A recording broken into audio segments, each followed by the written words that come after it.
Everyone, welcome back to our YouTube channel SR Bihar BSc classes. कैसे हैं आप सभी लोग और कैसी चल रही है आप सभी की preparation? Hope you all are doing well. आप सभी की तैयारी बहुत अच्छे से चल रही होगी और आप सभी अपने एग्जाम्स की तैयारी अच्छे से कर रहे होंगे। तो हम आपके सामने क्या लेकर आए हैं मैम? आपका अभी तो जनरल ऑर्गेनिक केमिस्ट्री चल रहा है।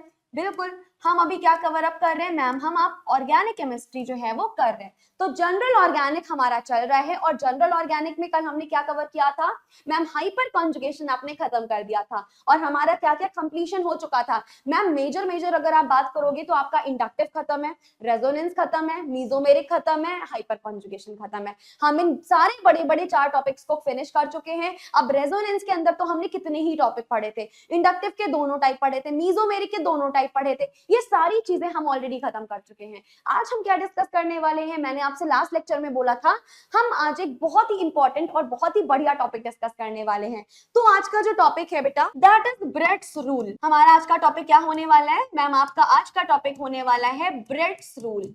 अब ये ब्रेड्स रूल क्या होता है, कौन है ये ब्रेड, क्या इन्होंने रूल दिया, थोड़ा सा हमें समझना पड़ेगा। देखो जी, ब्रेड नाम के एक साइंटिस्ट थे जिन्होंने ऑर्गेनिक कंपाउंड, स्पेसिफिकली जो ब्रिज्ड ऑर्गेनिक कंपाउंड्स होते हैं, अब बहुत सारे बच्चों ने पहली बार नाम सुना होगा, मैंने भी मेरे बीएससी में ब्रिज्ड ऑर्गेनिक कंपाउंड्स नहीं सुने थे, लेकिन कोई बात नहीं, मैं बहुत अच्छे से आपको समझा दे दूंगी ये सारी चीजें। तो जो ब्रिज्ड ऑर्गेनिक कंपाउंड्स होते हैं या जो ब्रिजिंग ऑर्गेनिक कंपाउंड्स होते हैं, उनसे रिलेटेड ब्रेट जी ने एक रूल दिया था। अब उन ब्रेट जी के रूल, भाई रिस्पेक्ट दे देते हैं, थोड़ी बहुत इंपॉर्टेंट रूल दिया है इन्होंने, इसलिए रिस्पेक्ट देना भी बनता है। तो इन्होंने क्या किया मैम, जो इन्होंने रूल दिया था ना, उसमें उन्होंने ब्रिज्ड हेड कार्बन के बारे में, थोड़ी सी स्टेबिलिटी के बारे में बताया था। लेकिन मैम आप ब्रिज हेड कर रहे हो, आप इसको बनाकर तो दिखा दो एक बार कि ये होता कैसा है। तो देखो भाई, बनाकर दिखा देते हैं। ब्रिज्ड हेड कार्बन या ब्रिज हेड कंपाउंड हमारे पास कुछ इस तरीके का दिखता है। ठीक है जी। ब्रिज मतलब क्या मैम? ऐसा समझिए, कुछ भी नहीं, ऐसा समझिए कि बस ये 6 मेंबर के रिंग है जिसमें से हमने इस वाले कार्बन और इस वाले कार्बन को ऊपर उठा के एक ब्रिज बना दिया, बस कुछ भी नहीं किया। जो नॉर्मली 6 मेंबर की रिंग होती है ना, उसमें ऊपर और नीचे वाले कार्बन को उठा करके एक ब्रिज बना दिया। 6 मेंबर की रिंग थी जिसमें इस नीचे और ऊपर वाले कार्बन को ऐसे पकड़ के उठाया और हमने यहाँ पे एक ब्रिज बना दिया। डन। अब यहाँ पर ध्यान से समझना, ये वाला जो पोजीशन है और जो ये वाला पोजीशन है, इसको क्या बोलते हैं? इन दोनों पोजीशन को बोलते हैं ब्रिज हेड सेंटर। क्या बोलते हैं इनको मैम? इनको बोलते हैं ब्रिज हेड सेंटर। यहाँ पर मैं लिख देती हूँ, क्या बोलेंगे इस पोजीशन को मैम? इस पोजीशन को हम बोलेंगे ब्रिज हेड सेंटर। और ये बहुत ज्यादा इंपॉर्टेंट चीज रहने वाली है आपके लिए, इसको अच्छे से समझना। ये रहने वाला है हमारे पास में मैम ब्रिज हेड सेंटर। ठीक है भाई, ये तो ब्रिज हेड सेंटर हो गया। क्या ऊपर वाला भी ब्रिज हेड सेंटर है? जी हाँ बिल्कुल, ऊपर वाला भी मैम हमारे पास में एक ब्रिज हेड सेंटर ही तो है। क्या है जी मैम? ये भी तो हमारे पास में एक ब्रिज हेड सेंटर है। तो जो हमारा ऊपर वाला सेंटर था जो और जो नीचे वाला सेंटर था, वो कौन सा सेंटर था मैम? ये दोनों ब्रिज हेड सेंटर थे। आप समझिएगा ध्यान से, रूल क्या था, ध्यान से समझना रूल क्या था। जो ब्रेड्स रूल थे, यानी जो ब्रेड थे, इन्होंने जो हमें रूल दिया था, इनके अकॉर्डिंग जो हमारा ब्रिज हेड पोजीशन वाले कार्बन एटम होते हैं, उन पे sp2 हाइब्रिडाइजेशन अगर आता है तो वो बहुत ज्यादा अनस्टेबल हो जाता है। कैसा हो जाता है मैम? हाईली अनस्टेबल हो जाता है। ऐसा समझो कि ये वाला ब्रिज हेड है और ये वाला ब्रिज हेड है, ना तो इस पे हम पॉजिटिव आयन लगा सकते हैं, मतलब ना तो इस कार्बन को कार्बोकेटाइन बना सकते हो, ना तो इस कार्बन पे एल्कीन बना सकते हैं इस पे डबल बॉन्ड लगा के।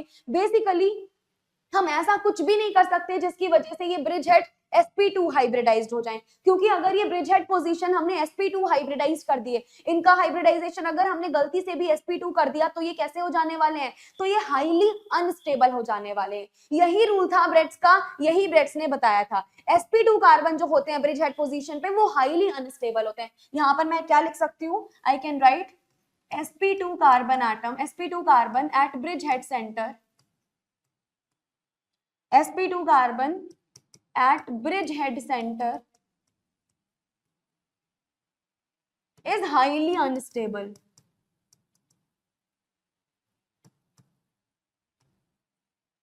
ध्यान से समझिएगा, ये जो हमारा sp, अगर ये कार्बन एटम sp2 हो जाता और ये ब्रिज हेड पे है तो कैसा हो जाता मैम, ये हाईली अनस्टेबल हो जाता। लेकिन मैम इसका रीजन क्या है, कुछ तो रीजन भी होगा ना, इसका रीजन बहुत बड़ा है और जो रीजन है वो है बॉन्ड एंगल स्ट्रेन। ऐसा क्यों होता है मैम, एक बॉन्ड एंगल स्ट्रेन नाम की चीज होती है, उस बॉन्ड एंगल स्ट्रेन की वजह से ये हमारा जो ब्रिज हेड सेंटर है ये अनस्टेबल हो जाता है। तो ऐसा क्यों होता है मैम, लिखिए आप जरा यहाँ पर, due to bond angle strain, क्या लिखेंगे हम, आप लिखोगे due to bond angle strain, due to bond angle strain this compound is unstable. क्यों भाई मैम, बॉन्ड एंगल स्ट्रेन की वजह से जो ब्रिज हेड कंपाउंड आता है वहां अनस्टेबिलिटी आ जाती है, क्योंकि sp2 को चाहिए होता है planar system, because sp2 hybridization, because sp2 hybridization needs a planar system। क्या चाहिए होता है उनको मैम, उनको एक प्लेनर सिस्टम चाहिए होता है। जो भी हमारे sp2 हाइब्रिडाइज्ड एटम होते हैं उनको एक प्लेनर सिस्टम चाहिए होता है। और ये जो ब्रिज हेड है, and this bridge head compound, and this bridge head compound is not planar. ये ब्रिज हेड कंपाउंड कैसा है मैम, ये जो ब्रिज हेड कंपाउंड हमारे पास आया है ये बिल्कुल भी प्लेनर नहीं है। ऐसा क्यों, क्योंकि मैम देखिए ये आपका ब्रिज हेड है, अगर तो आप यहाँ पर लगा देती हो पॉजिटिव चार्ज, अगर आप यहाँ पर पॉजिटिव चार्ज लगा देते हो तो इस कार्बन का हाइब्रिडाइजेशन कितना हो जाएगा, तो मैम ये हाइब्रिडाइजेशन हो जाएगा sp2। और sp2 हाइब्रिडाइजेशन का क्या मतलब है, देखो अभी मैं थोड़ा सा बता देती हूँ। अगर sp2 हाइब्रिडाइजेशन होता है तो उसमें क्या होता है मैम, इस तरीके का उसका स्ट्रक्चर होता है मर्सिडीज के सिंबल के जैसा। और इसकी ज्योमेट्री कैसी होती है, इसकी ज्योमेट्री होती है ट्राइगोनल प्लेनर। यानी जब जब sp2 हाइब्रिडाइजेशन होगा उस मॉलिक्यूल की अरेंजमेंट कैसी होनी चाहिए, प्लेनर होनी चाहिए। यानी उसके सारे एटम कैसे होने चाहिए मैम, सारे एटम एक प्लेन में होने चाहिए। जैसे कि ये मेरा हाथ है, अब मेरे हाथ में जितने भी बेसिकली पूरा हाथ है पूरा एक प्लेन में है, ऐसा नहीं है कि कुछ आगे को निकल रहा हो कुछ पीछे को निकल रहा हो, नहीं, पूरा प्लेन में मेरा हाथ है, राइट, मेरा हाथ एक प्लेनर सिस्टम है। तो सिमिलरली हमारे पास जब भी sp2 हाइब्रिडाइजेशन आएगा तो sp2 हाइब्रिडाइजेशन चाहे किसी भी मॉलिक्यूल का हो, sp2 की डिमांड रहती है कि प्लेनैरिटी होनी चाहिए, सिस्टम प्लेनर होना चाहिए। सिस्टम कैसा होना चाहिए मैम, प्लेनर होना चाहिए। लेकिन आप इसको देखो भाई, ये कहां से प्लेनर है, इसमें तो नीचे और ऊपर वाले कार्बन को उठा के हमने ब्रिज बना दिया है। हाईली अनस्टेबल आ रहा है भाई, बिल्कुल स्टेबल नहीं है, बिल्कुल प्लेनर नहीं है। इसी वजह से ये हाईली अनस्टेबल हो जाएगा अगर यहाँ पर हम पॉजिटिव लगा दें। क्योंकि पॉजिटिव लगाने से क्या हो जाएगा मैम, आप जैसे ही पॉजिटिव लगाओगे, आप जैसे ही पॉजिटिव लगाओगे यहाँ पर क्या आ जाएगा, यहाँ पर हाइब्रिडाइजेशन हो जाएगा sp2, जो कि पॉसिबल हो ही नहीं सकता। मतलब ना तो हम यहाँ पर डबल बॉन्ड लगा सकते हैं, ना ही हम यहाँ पर पॉजिटिव चार्ज लगा सकते हैं। ये रूल किसने दिया था मैम, ये हमारे पास ब्रेट भाई साहब ने रूल दिया था। ये रूल मोस्ट इंपॉर्टेंट की कैटेगरी में डाल लो, क्योंकि इस रूल से सवाल 100% बनने के चांसेस है। 100% यहाँ से सवाल बनने के चांसेस हैं। ब्रेट्स रूल बहुत पूछा जाता है। समझ आ गया, ब्रेट्स रूल अच्छे से समझ आ गया होगा। अब हम एक और हाइपर कॉन्जुगेशन का एडिशनल टॉपिक कवर करने जा रहे हैं, that is reverse hyper conjugation.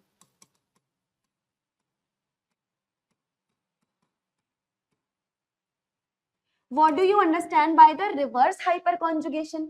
कुछ भी नहीं है, पढ़ चुके हो। देखो हमने इंडक्टिव इफेक्ट में दो टाइप पढ़े थे, एक बार पढ़ा था प्लस आई, एक बार पढ़ा था माइनस आई। हमने मीजोमेरिक में भी बेसिकली दो इफेक्ट पढ़े थे, एक बार पढ़ा था प्लस एम, दूसरी बार पढ़ा था माइनस एम, है ना। सिमिलरली हम हाइपर कॉन्जुगेशन में भी दो इफेक्ट पढ़ने वाले, एक बार प्लस एच जो हम ऑलरेडी पढ़ चुके हैं, और एक बार पढ़ने वाले हैं माइनस एच। और समझना ध्यान से, ये जो हमारा माइनस एच है ना, यही हमें दिखाता है रिवर्स हाइपर कॉन्जुगेशन। ये जो माइनस एच है हमारे पास में, यही क्या दिखाता है, या इसी को हम क्या बोलते हैं, इसी माइनस एच को हम बोलते हैं रिवर्स हाइपर कॉन्जुगेशन। ये तो था हाइपर कॉन्जुगेशन, अब इसी का जस्ट अपोजिट, इसमें अपोजिट साइन लग गया और ये क्या बन जाएगा मैम, ये हमारे पास बन जाएगा रिवर्स हाइपर कॉन्जुगेशन। यानी रिवर्स हाइपर कॉन्जुगेशन का मतलब क्या होता है मैम, रिवर्स हाइपर कॉन्जुगेशन का मतलब होता है minus H effect. Reverse hyper conjugation का मतलब क्या हो जाएगा, रिवर्स हाइपर कॉन्जुगेशन का मतलब हो जाएगा मैम माइनस एच इफेक्ट। तो ये क्या हो गया भाई मैम, ये हो गया हमारे पास में माइनस एच इफेक्ट। अब देखो माइनस एच इफेक्ट कहां पे आएगा, इसके लिए सिस्टम्स क्या क्या होते हैं पहले तो ये देखो। हमने उधर कार्बोकेटाइन लिया था, यहाँ हम लेने वाले हैं कार्ब एनायन। अब ये इंटरमीडिएट क्या होते हैं मैं बहुत डिटेल में बता चुकी हूँ जब मैंने हाइपर कॉन्जुगेशन करा था। अगर आपने समझा नहीं है तो इसको दोबारा जाकर समझ के आइएगा पहले। तो हमने इस बार क्या लिया मैम, कार्ब एनायन ले लिया। इसके अलावा आप बेटा यहाँ पर एल्कीन सिस्टम भी ले सकते हो, और दो एल्कीन तो हम प्लस एच में भी ले रहे थे, लेकिन आप यहाँ पर भी ले सकते हो, है ना जी। तो हमने क्या लिया मैम, एक तो कार्बेनाइन सिस्टम है हमारे पास, दूसरा सिस्टम कौन सा है, दूसरा सिस्टम एल्कीन है हमारे पास। ठीक है जी। अब इसमें किसको कनेक्ट करेंगे मैम, ये देखिए यहाँ पर sp2 के बगल में जस्ट कार्बन होगा, इधर भी sp2 के जस्ट बगल में हमारे पास कार्बन एटम होगा।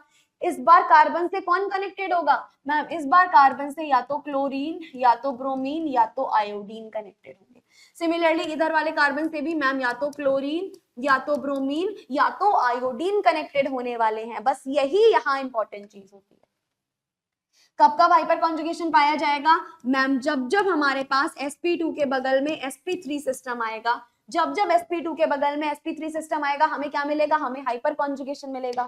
हाइपर कॉन्जुगेशन भी फर्दर दो टाइप का होता है, कैसा कैसा होता है मैम, एक तो hyper conjugation plus H effect होता है, दूसरा हाइपर कॉन्जुगेशन का माइनस एच इफेक्ट होता है। और ये जो प्लस एच इफेक्ट था वो हम पहले ही पढ़ चुके हैं, उसके सिस्टम क्या क्या थे, उसके सिस्टम थे मैम, एक तो कार्बोकेटाइन था, एल्कीन सिस्टम था, फ्री रेडिकल सिस्टम था। डन। हाइड्रोजन, ड्यूटीरियम, ट्रीडियम, ये तीनों हमने सिस्टम देखे थे। अच्छा, अगर हम रिवर्स हाइपर कॉन्जुगेशन यानी माइनस एच पढ़ रहे हैं तो माइनस एच में सिस्टम कौन से होंगे, एक तो कार्बेनाइन हो गया, दूसरा एल्कीन सिस्टम हो गया। और दोनों सिस्टम कैसे रहते हैं ma'am, sp2 hybridised. Hyper conjugation कब मिलेगा, जब sp2 के डायरेक्टली अटैच sp3 होगा, यानी इस sp2 के डायरेक्टली अटैच sp3 है। और यहां से हमें ये रखना है कि माइनस एच में क्लोरीन, ब्रोमीन, आयोडीन तीनों चीजें विजिबल होती है। जब जब माइनस एच आओगे तो यहाँ पर क्या हो, कार्बन के साथ होगा क्लोरीन, ब्रोमीन, आयोडीन, यानी माइनस एच कौन शो करते हैं, आपको लिखना पड़ेगा, chlorine, bromine and iodine shows minus H effect. क्या शो करते हैं मैम, ये हमें शो करते हैं माइनस एच इफेक्ट। ठीक है ना जी। तो ये लाइन जो है वो आपके लिए थोड़ी सी ज्यादा इंपॉर्टेंट हो जाती है। डन। ये लाइन कैसी हो जाती है मैम, ये लाइन हमारे लिए थोड़ी सी ज्यादा इंपॉर्टेंट हो जाती है। ठीक है जी। चलो अब हम यहाँ पर देख लेते हैं कि इसमें एप्लीकेशंस, या फिर हम पहले देख लेते हैं comparison of strength of minus H. एक और छोटा सा टॉपिक है, फिनिश करते हैं, फिर कंपैरिजन देखिए, फिर एप्लीकेशन देखेंगे। अभी देख लेते हैं कंपैरिजन ऑफ स्ट्रेंथ। अभी हम देखते हैं comparison of strength in minus H. ये जो हमारा माइनस एच इफेक्ट चल रहा है, यानी ये जो हमारा रिवर्स हाइपर कॉन्जुगेशन चल रहा है, इसमें हमने किनको लिया है मैम, क्लोरीन, ब्रोमीन, आयोडीन तीनों को ही आपने लिया है। तो अब मैम हमें ये बता दीजिए कि सबसे ज्यादा स्ट्रेंथ किसकी होगी, क्लोरीन की, ब्रोमीन की या फिर आयोडीन की। क्वेश्चन बनाते हैं एक। लेट अस सपोज सिस्टम हमारे पास CH2 माइनस है, इससे कनेक्टेड पहले तो क्लोरीन है, फिर अगला सिस्टम हमारे पास में CH2 माइनस है और इससे कनेक्टेड ब्रोमीन है, फिर अगला सिस्टम हमारे पास में फिर से CH2 माइनस है और इससे कनेक्टेड क्या है मैम, इससे कनेक्टेड हमारे पास आयोडीन है। अब आप हमें ये बता दो सबसे ज्यादा स्ट्रेंथ किसकी होगी, कार्बन क्लोरीन की, कार्बन ब्रोमीन की या कार्बन आयोडीन की। बताइएगा किसकी स्ट्रेंथ सबसे ज्यादा होने वाली है। अब ध्यान से देखिए मैम, अगर आप ऐसा सोच रहे हो कि ये वाले बॉन्ड को इधर भेज दे तो आप बिल्कुल गलत सोच रहे हो, बहुत बड़ी बेवकूफी कर दोगे, मूर्खता कर दोगे और सबसे बड़े मूर्ख कहलाओगे।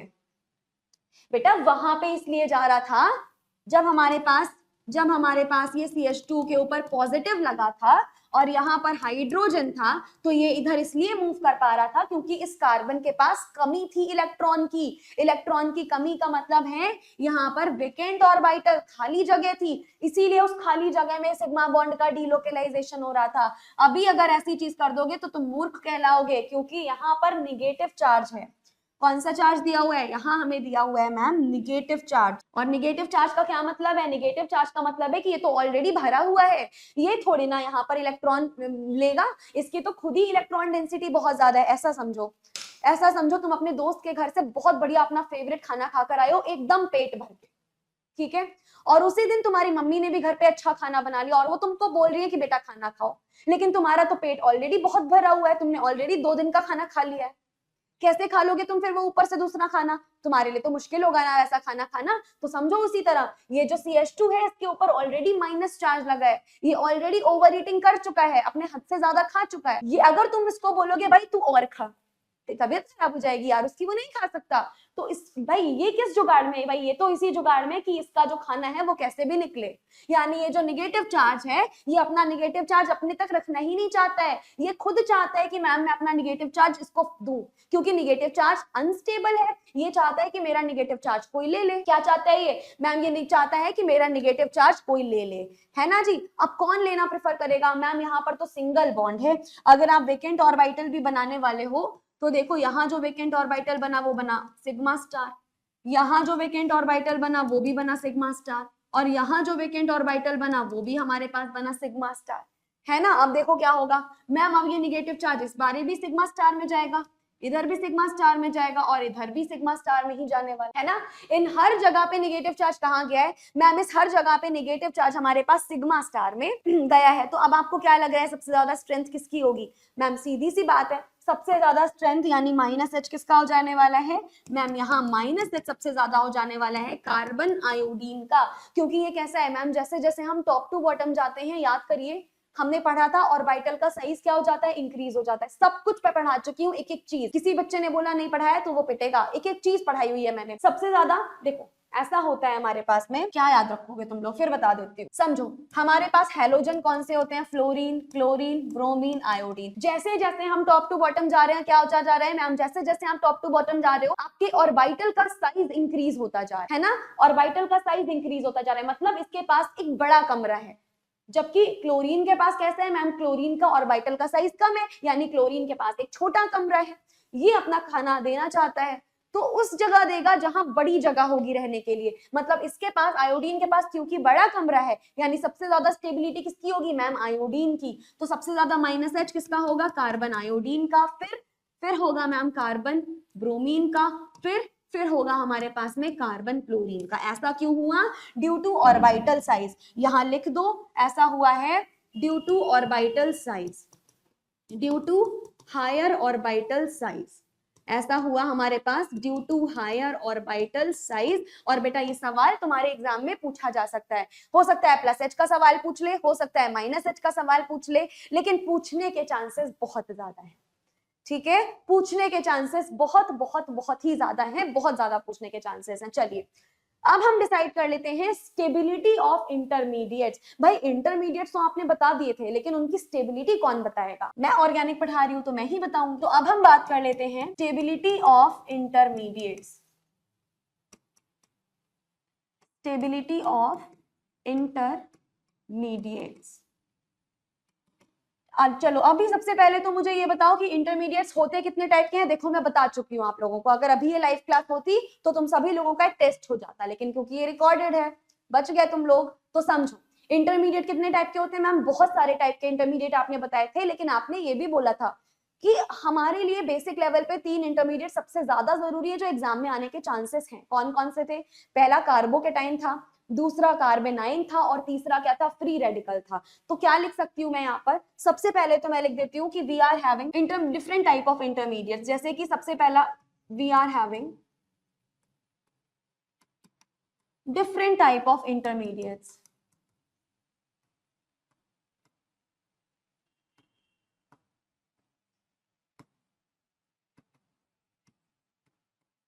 हमारे पास डिफरेंट टाइप के इंटरमीडिएट्स हैं। जैसे कि मैम, जैसे कि हमारे पास है कार्बोकेटाइन।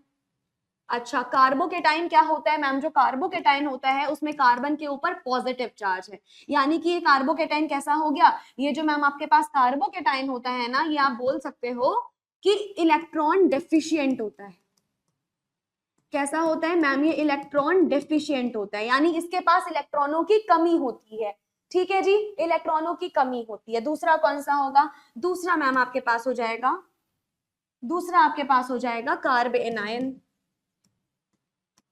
कार्बेनाइन में क्या होता है, कार्बेनाइन का सिंपल सा मतलब है कि कार्बन के ऊपर एक निगेटिव चार्ज हो जाएगा। अब बेटा कार्बन के ऊपर निगेटिव चार्ज का क्या मतलब है मैम, कार्बन के ऊपर निगेटिव चार्ज का मतलब ये है कि ये इलेक्ट्रॉन रिच होता है। ये कैसा हो जाएगा मैम, ये हमारे पास हो जाएगा इलेक्ट्रॉन रिच, यानी इसके पास इलेक्ट्रॉन डेंसिटी कैसी होगी मैम, इलेक्ट्रॉन डेंसिटी ज्यादा। ये भी लिख दो, इलेक्ट्रॉन रिच है, जिसका सीधा सा क्या मतलब है, जिसका सीधा सा मतलब है कि इसकी जो इलेक्ट्रॉन डेंसिटी है वो ज्यादा है। ये इलेक्ट्रॉन डेफिशिएंट है, जिसका मतलब क्या है मैम, जिसका सीधा मतलब है कि इसकी जो इलेक्ट्रॉन डेंसिटी होगी वो कैसी होगी मैम, इसकी इलेक्ट्रॉन डेंसिटी हमारे पास कम होगी, है ना जी। चलिए अब हमारे पास अगला कौन सा बचता है, अगला बचता है आपका फ्री रेडिकल। अगला बचता है आपका फ्री रेडिकल। अब देखो जरा फ्री रेडिकल कैसा होता है मैम, कार्बन, कार्बन के ऊपर आप एक अनपेयर्ड इलेक्ट्रॉन लगा दो, ये क्या बन जाएगा, ये फ्री रेडिकल। क्या इसकी वैलेंसी कंप्लीट है, क्या इसका ऑक्टेट कंप्लीट है मैम, अगर आप लोन पेयर लगा देते तो हो सकता था, लेकिन अभी तो आपके पास देखो केवल एक अनपेयर्ड इलेक्ट्रॉन है, और एक अनपेयर्ड इलेक्ट्रॉन इसकी वैलेंसी पूरी तो नहीं करता। तो अब इसकी वैलेंसी कैसी पूरी होगी मैम, ये कैसा हो जाएगा, ये इलेक्ट्रॉन डेफिशिएंट हो जाएगा।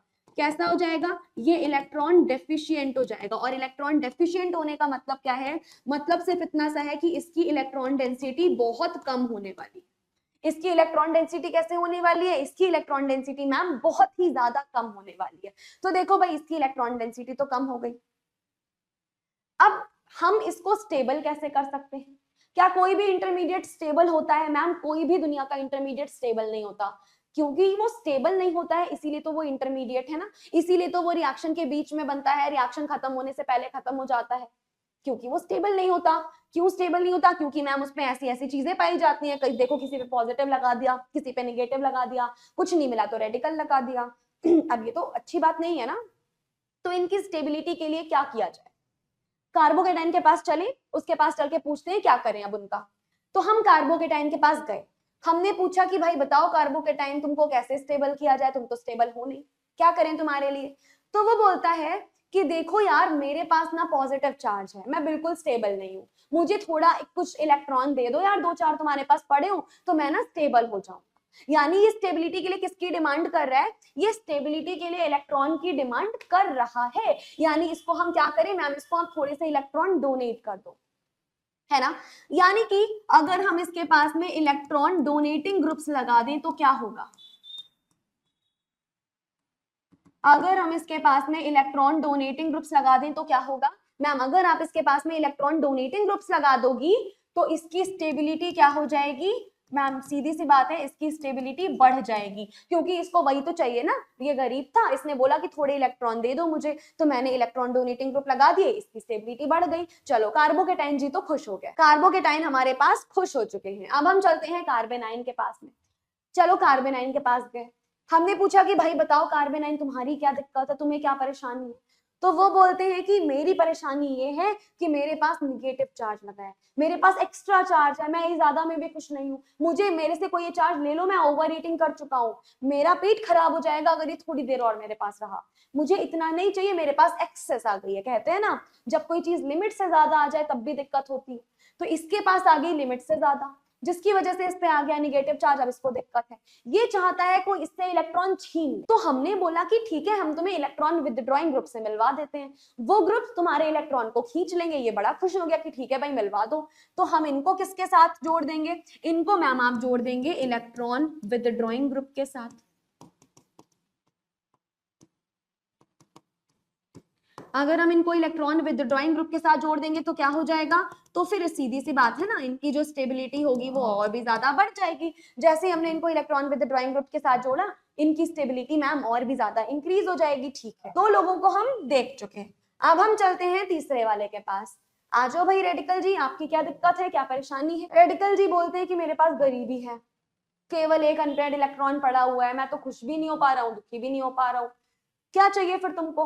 फिर ये कह रहा है कि यार मुझे ना थोड़े से इलेक्ट्रॉनों की जुगाड़ करवा दो, मेरे पास अगर इलेक्ट्रॉन आ जाएंगे तो मैं खुश हो जाऊंगा। हमने कहा ठीक है चलो, तो हमने इनको कौन सा ग्रुप दे दिया, तो हमने इनको क्या किया, हमने इनको इलेक्ट्रॉन डोनेटिंग ग्रुप दे दिया। कौन से ग्रुप दे दिए, हमने इनको इलेक्ट्रॉन डोनेटिंग ग्रुप्स दे दिए। अब अगर इनको इलेक्ट्रॉन डोनेटिंग ग्रुप्स मिल गए तो ये क्या हो जाएंगे मैम, अगर इनको इलेक्ट्रॉन डोनेटिंग ग्रुप्स मिल गए तो सीधी सी बात है कि इनकी जो स्टेबिलिटी हो जाएगी वो इंक्रीज हो जाएगी, है ना। जैसे ही हमने इनको इलेक्ट्रॉन डोनेटिंग ग्रुप दिया, अब क्या हो जाएगा मैम, अब इनकी स्टेबिलिटी जो है वो बढ़ जाएगी। समझ आ रही है ना चीजें। तो कार्बोकेटाइन की स्टेबिलिटी बढ़ाने के लिए इलेक्ट्रॉन डोनेटिंग ग्रुप दो, कार्बेनाइन की स्टेबिलिटी के लिए इलेक्ट्रॉन विदड्रॉइंग ग्रुप दो, एंड फ्री रेडिकल की भी अगर तुमको स्टेबिलिटी बढ़ानी है इलेक्ट्रॉन डोनेटिंग देंगे। इससे कंक्लूजन क्या निकला हमारे पास में, देखो कंक्लूजन क्या निकला हमारे पास में मैम, कंक्लूजन ये निकला कि अगर हमारे पास में हमें कार्बोकैटायन की स्टेबिलिटी देखनी है, अगर तो आपको देखनी है स्टेबिलिटी ऑफ कार्बोकैटायन, अगर हमें देखनी है स्टेबिलिटी ऑफ कार्बोकैटायन, तो कार्बोकैटायन की स्टेबिलिटी कैसे हो जाएगी मैम, ध्यान से समझिएगा, कार्बोकैटायन की स्टेबिलिटी डायरेक्टली प्रोपोर्शनल है electron donating groups. Donating group मतलब मैम, मतलब कि प्लस आई इलेक्ट्रॉन डोनेटिंग था, प्लस एच इलेक्ट्रॉन डोनेटिंग था, प्लस एम इलेक्ट्रॉन डोनेटिंग था, लेकिन इनवर्सली प्रोपोर्शनल है to minus I minus H minus M. देखो पहले तो बेचारा खुद ही गरीब था, इसको क्या चाहिए था मैम, इसको चाहिए था कि कोई कैसे भी इसको इलेक्ट्रॉन डोनेट कर दे, तो इन्होंने हमने डोनेटिंग ग्रुप लगाए। अगर हम इलेक्ट्रॉन डोनेटिंग ग्रुप लगाते हैं तो क्या होता है, अगर हम इलेक्ट्रॉन डोनेटिंग ग्रुप लगाएंगे तो इनकी स्टेबिलिटी बढ़ जाएगी, लेकिन अगर हम इलेक्ट्रॉन विथड्रॉइंग ग्रुप लगाएंगे तो क्या होगा, स्टेबिलिटी घट जाएगी। That is why stability of carbocation is directly proportional to electron donating groups and inversely proportional to electron withdrawing groups. Okay? अब हम नेक्स्ट देखते हैं स्टेबिलिटी ऑफ कार्बेनाइन। नेक्स्ट क्या देखेंगे, स्टेबिलिटी ऑफ कार्बेनाइन देखेंगे। देखो भाई स्टेबिलिटी ऑफ कार्बेनाइन ये भी वैसा ही होगा, इसका जस्ट अपोजिट हो जाएगा। तो कार्बेनाइन की स्टेबिलिटी कब होगी मैम, जब इलेक्ट्रॉन विथड्रॉइंग ग्रुप लगा होगा तो ये बहुत ज्यादा स्टेबल होगा। That means directly proportional to minus I minus H minus M, और इनवर्सली प्रोपोर्शनल कब होगा, to plus I plus M और प्लस एच। डन, ये हो गई स्टेबिलिटी ऑफ कार्बेनाइन, और ये क्या हो गई स्टेबिलिटी ऑफ कार्बोकेटाइन। सिमिलरली हमें और क्या देखना है, सिमिलरली मैम आप देखिएगा स्टेबिलिटी ऑफ फ्री रेडिकल। हम देख सकते हैं स्टेबिलिटी ऑफ फ्री रेडिकल। तो देखो भाई फ्री रेडिकल की स्टेबिलिटी क्या होगी, फ्री रेडिकल की स्टेबिलिटी मैम बिल्कुल कार्बोकेटाइन के जैसी होती है। तो फ्री रेडिकल की स्टेबिलिटी में भी कार्बोकेटाइन में डायरेक्टली इलेक्ट्रॉन डोनेटिंग ग्रुप थे, यहां पर भी डायरेक्टली कौन आ जाएगा, इलेक्ट्रॉन डोनेटिंग ग्रुप आ जाएंगे, और इनवर्सली कौन आ जाएगा, इनवर्सली यहां पर आ जाएंगे इलेक्ट्रॉन विथड्रॉइंग ग्रुप। तो ये जो मैंने स्लाइड बताई है ना, ये ऐसा समझो कि 100% आपके एग्जाम में यहां से सवाल आएगा। इसको अगर छोड़ के जाओगे तो बेटा बहुत ज्यादा पछताओगे, इसको मत छोड़ना, चाहे तुम किसी को भी छोड़ दो, क्योंकि ये सबसे सबसे ज्यादा इंपॉर्टेंट चीज मैंने बताई है। समझो वापस से क्या बताया मैम, जो स्टेबिलिटी ऑफ कार्बोकेटाइन होने वाली है हमारे पास में क्या होती है, that is directly proportional two electron donating group. Electron donating में plus I plus M plus H तीनों आ सकता है, और इनवर्सली प्रोपोर्शनल होगी मैम इलेक्ट्रॉन विथड्रॉइंग के, जैसे कि minus I minus H minus M कुछ भी आ सकता है। सिमिलरली अगर आप कार्बेनाइन की स्टेबिलिटी देखोगे ना, तो इनको क्या चाहिए, इलेक्ट्रॉन विथड्रॉइंग चाहिए, तो डायरेक्टली प्रोपोर्शनल होगा minus I minus H minus M के, और इनवर्सली प्रोपोर्शनल होगा plus I plus M plus H के। एंड अगर आप स्टेबिलिटी ऑफ फ्री रेडिकल देखने वाले हो तो क्या होगा मैम, फ्री रेडिकल की स्टेबिलिटी डायरेक्टली प्रोपोर्शनल होगी इलेक्ट्रॉन डोनेटिंग ग्रुप के, that is plus I plus M plus H, और इनवर्सली होगी माइनस आई माइनस एम और माइनस एच की। समझ आया? तो ये हमारे पास रहा एप्लीकेशन पार्ट, जिसमें हमने इंटरमीडिएट्स की स्टेबिलिटी के बारे में बात करी है। अगर डोनेटिंग ग्रुप लगाओगे तो कौन स्टेबल होगा, कौन अनस्टेबल, ये चीजें एग्जाम में 100% करके जाना, क्योंकि सबसे ज्यादा सवाल यहीं से बनता है। समझ आ गया ना? ये जो चीजें मैंने लिखी है यहाँ से आपका सबसे ज्यादा सवाल बनता है। दूसरी एक और चीज करवा देती हूँ, हाइपर कॉन्जुगेशन के बारे में ही मैं एक चीज लिखवा देती हूँ आपको। अगर हमें कभी स्टेबिलिटी ऑफ कार्बोकेटाइन बताना है, अगर कभी भी हमें स्टेबिलिटी ऑफ कार्बोकेटाइन बताना है, तो वो किसके बराबर हो जाएगा, that is directly proportional to number of alpha hydrogen.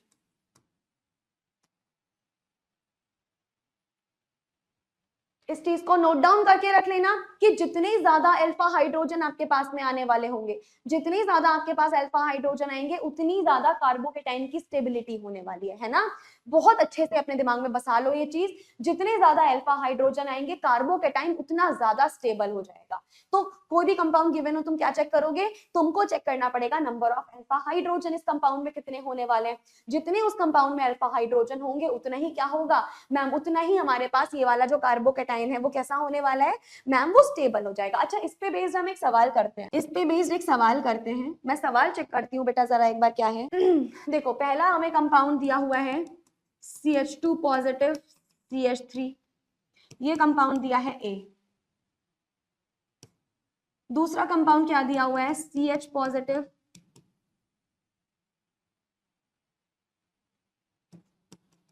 CH3 CH3। तीसरा कंपाउंड क्या दिया हुआ है मैम? तीसरा कंपाउंड दिया है C positive CH3 CH3 CH3। चलो जी, बता दो इनमें से कौन सा कार्बोकेटाइन सबसे ज्यादा स्टेबल है, हमें बता दीजिए जरा। इन तीनों कार्बोकेटाइन में से, 3 कार्बोकेटाइन मैंने आपको दे दिए, तुमको बताना है कि बताओ भाई इन तीनों कार्बोकेटाइन में सबसे स्टेबल कार्बोकेटाइन कौन सा होने वाला है। तो कैसे निकालोगे? अभी अभी मैम आपने हमें बताया किसी भी कार्बोकेटाइन की स्टेबिलिटी को अगर हमें निकालना होगा तो हम कैसे निकालेंगे? पेन्स का सिलेक्शन ही यार बड़ी मुश्किल से होता है। किसी भी कार्बोकेटाइन की स्टेबिलिटी निकालेंगे तो उसके लिए हमें चेक करना पड़ेगा नंबर ऑफ अल्फा हाइड्रोजन्स।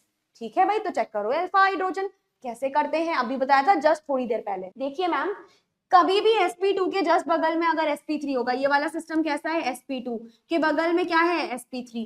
ये वाला सिस्टम कैसा है मैम? sp2 sp2 sp2। तो जब भी sp2 के बगल में sp3 होगा वो वाला कार्बन आपका अल्फा कार्बन होता है, और अल्फा कार्बन से जितने भी हाइड्रोजन अटैच होंगे वो सारे के सारे अल्फा हाइड्रोजन हो जाएंगे। तो बता दो भाई इसको देख के जरा, क्या इसमें अल्फा कार्बन होगा और क्या इसमें अल्फा हाइड्रोजन होगा? मैम अगर हम इसको देखें तो ये तो हमारा मान लीजिए सिस्टम हो गया। सिस्टम से directly attach carbon ma'am alpha carbon, और इस अल्फा कार्बन से 3 हाइड्रोजन अटैच हैं, यानी यहां पर तो मैम 3 अल्फा हाइड्रोजन हमें दिख गए। चलिए आगे मूव ऑन करते हैं। देखिए मैम, ये है हमारे पास सिस्टम। इस सिस्टम से डायरेक्टली अटैच, पहले तो तुम कार्बन देखो, तो ये देखो इस सिस्टम से डायरेक्टली अटैच कार्बन, ये इस सिस्टम से डायरेक्टली अटैच कार्बन, जिसको हमने क्या बोला? हमने अल्फा कार्बन बोल दिया। अब मैम हम देखेंगे इस अल्फा कार्बन से कितने हाइड्रोजन कनेक्टेड हैं। तो मैम ये देखिए 3 इससे कनेक्टेड है, 3 इससे कनेक्टेड है, यानी इधर क्या हो गया मैम? इधर आपके पास ना 6 अल्फा हाइड्रोजन हैं। चलिए जी आगे मूव ऑन करते हैं। ये कार्बोकेटाइन है। अब इस कार्बोकेटाइन से डायरेक्टली कितने कार्बन अटैच है मैम? 1 2 एंड 3, 3 कार्बन अटैच है। तो ये वाला कार्बन, ये वाला कार्बन और ये वाला कार्बन, तीनों के तीनों कैसे हो गए मैम? तीनों यहाँ पर अल्फा कार्बन हो गए। अब इन तीनों अल्फा कार्बन से कितने हाइड्रोजन कनेक्टेड है? 3 4 5 6 7 8 9। तो ओवरऑल यहाँ पर 9 अल्फा हाइड्रोजन हमारे पास हो गए हैं। अब बताओ क्या बचा? क्या बचा है? अभी कुछ भी नहीं बचा ना। आ जाएगा हमारे पास आंसर। मैम जितने ज्यादा अल्फा हाइड्रोजन्स होते हैं उतनी ही ज्यादा तो स्टेबिलिटी ऑफ कार्बोकेटाइन होती है ना। और आप ध्यान से देखिए, यहाँ सबसे ज्यादा अल्फा हाइड्रोजन है, तो सबसे ज्यादा स्टेबल कौन होगा? यानी कि अब हम लिख सकते हैं कि स्टेबिलिटी ऑफ कार्बोकेटाइन सबसे ज्यादा किसकी होगी मैम? सबसे ज्यादा होना है सी, सी के बाद होगा बी, बी के बाद होगा ए। तो करेक्ट आंसर क्या हो गया? सी बी ए, क्योंकि जितने अल्फा हाइड्रोजन होंगे उतनी ज्यादा स्टेबिलिटी होगी। सबसे ज्यादा अल्फा हाइड्रोजन इसके पास है, फिर इसके पास है, फिर इसके पास है। तो ऐसे हमने निकाल लिया कि कौन सा अल्फा हाइड्रोजन सबसे ज्यादा स्टेबल होने वाला है। डन। तो ये चीजें समझ में आई। ये चीजें अगर समझ आ गई तो बेटा एक बार रिकैप ले लो, हमने आज के लेक्चर में क्या क्या कवर किया है, समझिएगा बेटा। सबसे पहले तो हमने आज के लेक्चर में देखा ब्रेट्स रूल। ब्रेट ने क्या बताया मैम? ब्रेट ने बताया था कि जो ब्रिज हेड कार्बन होता है, कौन से होते हैं? ये वाला और ये वाला ब्रिज हेड कार्बन है। इन ब्रिज हेड कार्बन पे ma'am sp2 hybridised carbon atom highly unstable होता है, हमें बिल्कुल नहीं चाहिए होता है ना। ये हमें ब्रिज हेड ने बताया। उसके बाद हमने क्या कवर किया? उसके बाद में मैम आपने रिवर्स हाइपर कॉन्जुगेशन के बारे में यानी -H के बारे में हमें बताया। अब -H प्लस H का जस्ट अपोजिट होता है। क्या क्या सिस्टम होते हैं? कार्बन आयनिक सिस्टम हो गया, एल्कीनिक सिस्टम हो गया। लगता किस किस पे? क्लोरीन, ब्रोमीन और आयोडीन पे लगता है। सबसे ज्यादा स्ट्रेंथ किसकी होती है? जिसका साइज और वाइटल का सबसे बड़ा, दैट इज आयोडीन, फिर ब्रोमीन, फिर क्लोरीन और फिर फ्लोरीन, है ना। ये हमारे पास -H की स्ट्रेंथ हो गई। फिर हमने क्या देखा मैम? हमने स्टेबिलिटी ऑफ इंटरमीडिएट देखा। ये वाली स्लाइड और ये वाली स्लाइड सबसे ज्यादा इंपॉर्टेंट है। कुछ करो ना करो बस ये कर लेना, ये छोड़ोगे तो दिक्कत हो जाएगी बेटा, है ना।